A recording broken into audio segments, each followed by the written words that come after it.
Hey everyone, Crash Customs, Lake Havasu, Arizona. 1968, 442 covered up under this plastic. Last episode, I tuned up the jams on the trunk lid and did a first prime. So this needs to be sanded out. I'm waiting for door hinges to show up so I can put the doors on, which means then I can put the front clip on. And I have a hood to body work. So depending on parts, I'm not sure where this video is going to end up, but pay attention.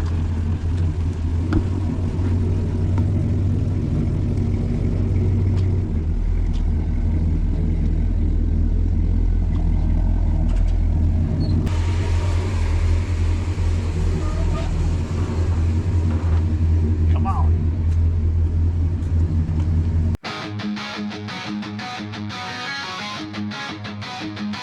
Turn the key, hear that rumble, Arizona steel. We've been getting pieces dropped off. Got all 4 door hinges, bolts, fender, front sheet metal hardware. So I'll definitely be able to get that stuff on. Also, we got the quarter extension trim pieces. Let's see if I got, oh yeah, here. I've been fitting that. These needed a little, this was the good side. This was easy to fit. This side though, this upper part of the hole was what they had on here before. So that meant that this thing was like nowhere near matching that side. So I drilled the hole proper, but now I'm gonna have to spend some time and weld up this part of it, because that's not supposed to be there. So that'll screw up the primer here a little bit, but whatever it takes to make the trim fit right. So we're where that needs to be. Also, this trunk piece, if you're restoring one of these cars, they don't reproduce this trunk piece. Looks like this, but it says Oldsmobile. They make the quarter pieces, but not this big piece. So if you have one and it's beat, don't throw it away, because you're gonna have to get it restored. So I'm gonna finish up that quarter extension trim piece and then probably start setting things up to put the doors on. Obviously, you saw last time I primed this, so I can block this also. So it'll be nice putting sheet metal back on here. That trunk piece with the Oldsmobile script on it, I got right here. Show you what we're dealing with. It does have, I don't know, it's so slight, but it is tweaked a little bit. But the main thing is, when we took it off, 3 of the studs didn't break, but all the other ones broke off. So, but fortunately, I don't throw anything out on a project until the customer pays the last bill and the car gets hauled out of here. Started blocking the trunk lid, and it ain't too far off. This is only a couple swipes with 80, but you can see the color difference of where I sanded and where I didn't sand. That is why I never use guide coat. The color of the primer literally changes. Buff is the hardest to see, but black and gray feather fill, super easy to see. But look, you can see the orange peel that hasn't been knocked down. You can see the high sides that are knocked down. Look at that. All right, I'm gonna keep blocking this till it's straight and ready to reprime. Got the trunk lid ready for its second coat of feather fill. Everything here has been blocked. This is how I like to do it. I like to try to keep everything as thin as possible so you can see through the feather fill in lots of areas to the sealer. Had to do a little bit more body work here and in the corners. She's ready. She's ready for more feather fill, and this will be up to the same like stage as the rest of the body.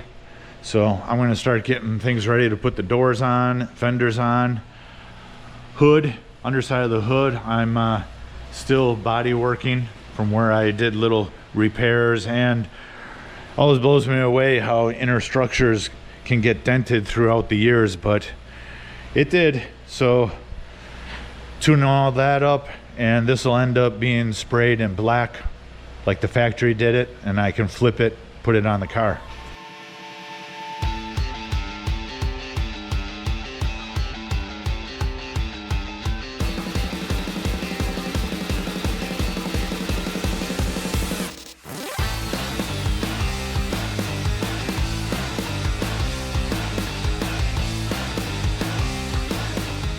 I didn't think much of this before I started putting these in the parts washer and cleaning them up, because they were really grungy, really grungy.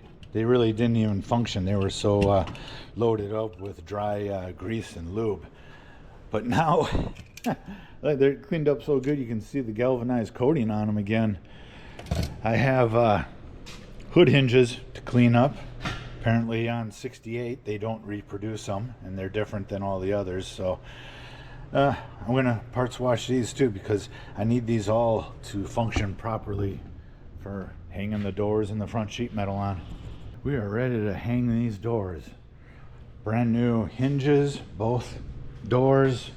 The latch assemblies I cleaned up in the parts washer, looking fresh and new. Hardware is all cleaned up. Door strikers, this was interesting. The door strikers were painted green, which makes me think they were put on and doors adjusted and the car basically painted, assembled with the strikers in. But if you're an Olds expert and you know otherwise, let me know. If they're supposed to be painted body color or left raw, I doubt they were left raw. You can see there's still green on that one washer. Let me know in the comments if they were painted installed, because it sure looks like they were. Same with the old hinges. The old hinges were green also. But I'm hoping the doors line up, gaps are good, and I can go right on to hanging the fenders. That would be visually awesome. A mental win also.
Doors are on. Driver's side totally locked in right where I want it. The door latch is in. The door striker is in. She's shut right where I wanted it to be. Check out that gap. Almost perfect. On the bottom, super nice. Now, if you didn't see the previous videos, I body worked and primed and blocked and reprimed the door on the body stand. Obviously the body was on the rotisserie if you didn't see that. So the two panels were not blocked together. That's what I'm going to do now. I'm going to block the quarter into the door and vice versa. So when you look down the side, everything is level like glass, right? But let me show you how close things did get with it just on the body stand. I'll use this as my level. Check out that gap. There is none. That one is super, super close. That one right on. right on. I think it gets a little off right there, right? That is pretty close right there too. All the way down, it's super close if it ain't right on. So the difference is going to be 1 or 1.5 coats of primer. I'll sand a little bit off of this one to level it to this, vice versa. That's why you're going to block this all together as one piece now. Let me show you a little trick I did on this side to bring the door out just a 1/16 of an inch more with the door striker. These cars, they were built with pretty loose tolerances. Let me get a screwdriver here. All right, screwdriver. Now look, this is where the striker screws in. You can see that the threaded part is below the opening. You can move it around and look at how far off it is there, right? They don't care. They spot welded together and shot it down the line. So what I did on the driver's side, I marked it off with tape, squared it off, a 1/16 here and a 1/16 on the bottom. And I was able to get just a little bit more play and get the skin flush to the quarter. Right here, carbide tip, super easy, way easier to do that and faster than to, I don't know, put more mud on the door skin or more primer to get it all level with the quarter. It's, you know, these cars were built with that, like they were happy with a 1/2 inch of shims on one side and no shims on the other to get things all lined up. They didn't care back then. It was no robots, no computers, just guys, you know, probably hung over too. So this door I'm not going to be as lucky as with the driver's side. Obviously there's no latch or striker in there yet, but I know this gap is going to be just a little too big for what I want. But I don't feel bad about that. I knew I was going to have to mess with the gaps one way or the other. I'm just happy that it's only this door that I have to mess with and not that one. But getting these on, man, I want to throw this core support on and hang the fenders. The fenders are brand new fenders, so I'm sure those are going to have to be messed with.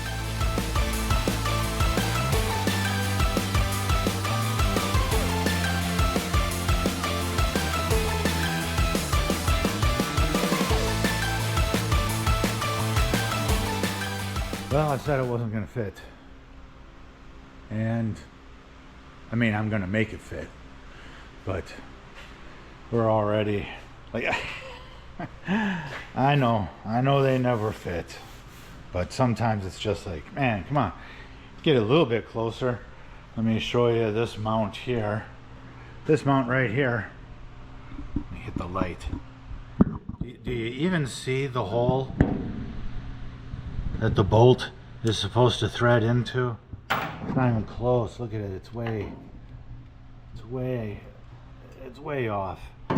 So I'm assuming, if you can see this little dinger, I don't know if you can see that, right there, you can see that little ding.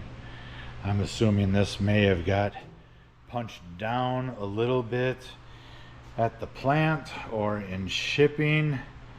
But when you close the door, I mean, it's off, but it ain't as far off as the hole is off. Right, it's a little bit lower. It's quite a bit lower here, not that much lower here. Also, this is where you find out all the little tweaks that are off just a little bit. I don't know if you can tell right here, it's high, like this line. Like this corner is actually punched down a little bit, so corner of the door needs to go up. This fender curvature needs to go up. What else? These gaps aren't awful yet, but obviously I got nothing locked in because this isn't locked in. Like the paint stick goes through most of it. It's a little tight right there. Good. Too much. And then these mounting points right up here were further out than the holes on the core support, so I had to slot those a little bit. What else? I haven't even begun to see if like that body line flows into that body line. Like the position height of the core support could change things, but this down here, that needs to go in. There you go. Shims. I only have this rear one tight and this one tight and this one tight, trying to maneuver this around in the right spot, but whatever, it is what it is, right? I gotta the only thing I'm going to see if I can get the porta power in this jam with the door open, try to push that brace up a little bit, and also work this into the door better. We'll see. Hopefully I don't have to do cutting and welding.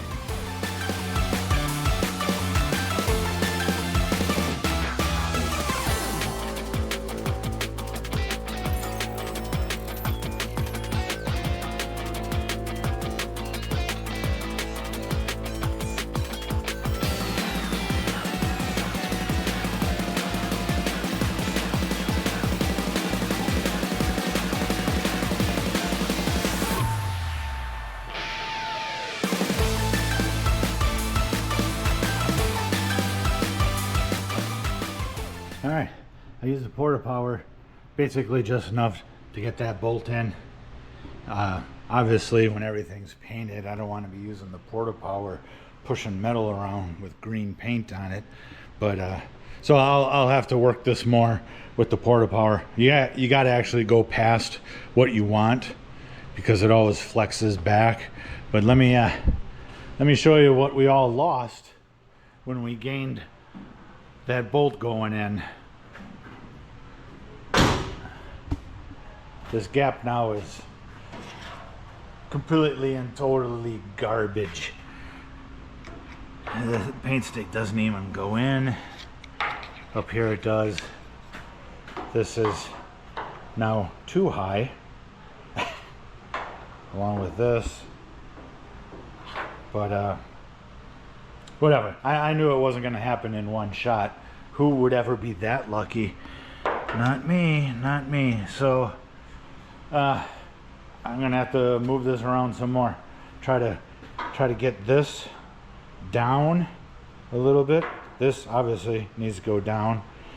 It'll probably end up getting twisted a little bit too, probably. And whoo, that's no good. That's no good. So I'm also wondering if I'm gonna need like a spacer, like a washer between the body bushing and the core support. Potentially get the core support up just a little bit. If the core support goes up a little bit, it'll open this up. But either way, everything needs more adjustment. This is as close as it's gonna get without some cutting and welding, which I'll have to do because we want it right. So up here is you can fit the paint stick in there, and then way too tight here. You can start to get this paint stick in there. It's really, I'm splitting the difference. Some of this is good, some of it is garbage. So I'm gonna have to work this edge, probably of the door. Either way, whatever edge I work, fender's got to come on and off a bunch of times. What else? This here, if you line that up, that's nice and straight with the rocker. Before it was cocked out. The porta power worked pretty good, and then I opened up the hole a little bit on there. This is not wonderful. Actually, this part right here, it's pretty hard to tell, but it curves up compared to this part. Compared to this part right here. Watch it. It's so I can tap this down a little bit, get it closer to that. The skin to the door is some areas are good, some are not. So split the difference on that stuff too. The big thing here though is I use the jack to raise the core support to get that gap nice. And really this body line does flow correctly, but I dropped the jack obviously, and I got 3 layers of paint sticks in there. That's probably 3/8 of an inch, which is crazy to me. I've put spacers in these on other cars, but never that much. I'm gonna hang the other fender, see if the core support on that side needs to go up also, and then either make a shim. Probably the first thing though I'll do is I'll torque down the front body mounts a little bit more. When I put the body on the frame, I torqued them all to 40, which is, they recommend 35 to 40. So sometimes you can torque the front down a little bit more to get the body to basically nosedive, which would bring the line of the fenders down slash core support down. So there's that. But if I gotta have that much space to get the fenders to line up, I guarantee you the bumper brackets are gonna have to be worked. Because they bolt to the frame, they don't bolt to the body or the core support. So you're lining up the body and the core support to one thing, the bumper goes to the frame. It's whatever. This is how it is. So I'm gonna see if I can hang that fender. I'm by myself right now, so maybe I can get creative and do it myself. But it's 1 o'clock right now in the afternoon, right? And for those that are not in Havasu, let me show you what's going on here. Yeah, that's the sheet metal in the shade. So I'm nuts. I'm nuts. I know I'm nuts. This is ridiculous. But you know what I tell myself? At least I'm not outside working construction. I'm in the shade. And we're just gonna keep plugging away. That's why we get here super early in the summers.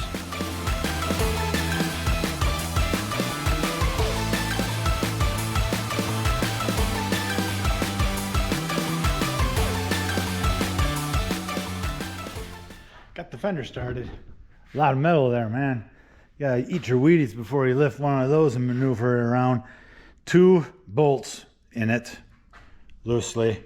One up here because that one doesn't line up, like that one didn't line up. I got this one in here, loose, obviously. And, you know, this is flush, but look at how well that bolt lines up. That hole. Nope. No, way over there. Okay. And I wonder if that one lines up. No, I don't wonder that because it doesn't. Let me show you. Just like the other side, there's no threads at all. And this is like, that's way too low. I mean, it's gonna be hitting that. So I'll have to porta power this one like I did the other side. Yeah. I'm gonna jig around with this one probably just as much as the driver's side one. So whatever, you gotta start somewhere. And the original fenders were totally rusted out and garbage. So here I am making new ones fit. So I think though this is going to be it for this one. It's the end of the week. I ran out of time. I would love to have gotten further on this, but really the fitment of the doors and the fenders were pretty unknown because I never hung these fenders before. And the doors, well, they're the original doors, but they're to factory specs. So we want better than factory specs. So please like, comment, and subscribe, and I'll keep giving you weekly content as always. I do appreciate it. Obviously, way more on the 442 to come. Thanks.